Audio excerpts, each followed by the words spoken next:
Alors, on va régler la police de caractère. On va faire une police de caractère compatible en français.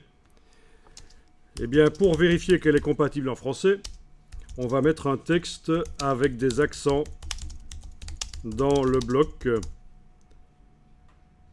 Un peu de texte. Donc, vous allez prendre le curseur texte, vous allez mettre quelque part, ben, pourquoi pas au début, un texte avec accent.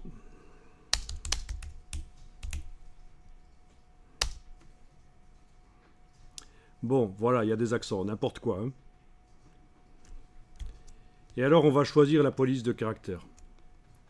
Bon, vous pouvez avoir le bloc, d'ailleurs, vous devez avoir le bloc activé avec la flèche noire quand vous allez changer la police de caractère. Parce que ça sert à rien de faire ceci, mettre le curseur texte et faire un commande A. Vous avez tout en négatif, c'est pourri. Donc on choisit plutôt de sélectionner le bloc avec la flèche noire.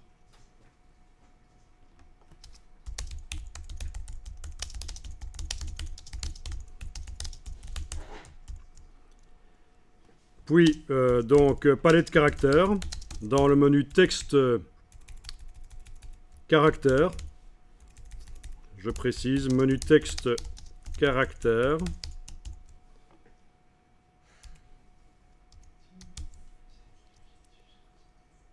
Caractère sans accent, sans S au bout, voilà. Ok, donc dans la palette caractères, on va voir trois manières de... On va parler de trois manières de choisir les polices. Trois manières de choisir les polices, de la plus bête à la plus intelligente.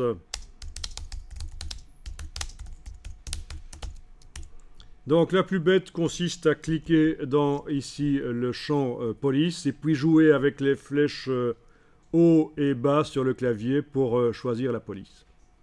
On passe en revue les polices et vous regardez le texte à accent que vous avez ajouté. Vous voyez que certaines polices sont peut-être superbes, mais malheureusement elles n'ont pas les accents, donc pour du français ça ne va pas fonctionner.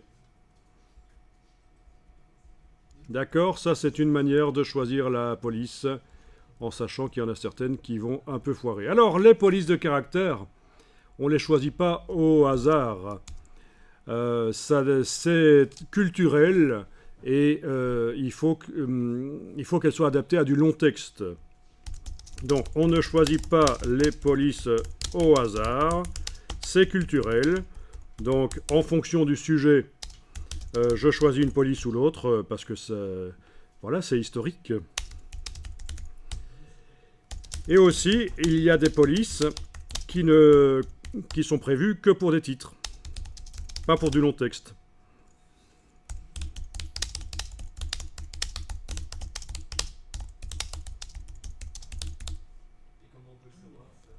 Mais ça se voit. Hein. Quand vous avez un peu l'habitude des imprimés, vous vous rendez bien compte quand une police est prévue pour du titre ou pas. Par exemple, ça, typiquement, ça va pas, quoi, hein, pour du long texte. Hein, c'est pour du titre. Et encore, ça fait référence à un côté un peu western. Ça non plus, ça va pas. C'est plutôt pour du titre. Ça va pas non plus, ça. Quoique, dans certains contextes, il faut voir. Bah non, ça non plus, ça va pas. Hein. Bon, voilà, ça, on va pas faire du texte comme ça. Il y a une difficulté de lecture aussi, hein, pour du long texte. Bien, donc ça c'est la manière la plus bête de choisir la police. Cliquez là-dedans et jouez avec les flèches haut et bas. Sinon, il y a une autre manière qui est celle-ci, c'est d'aller dans le menu, et vous allez choisir les polices. Et là, vous avez des échantillons qui vous montrent la police à l'avance.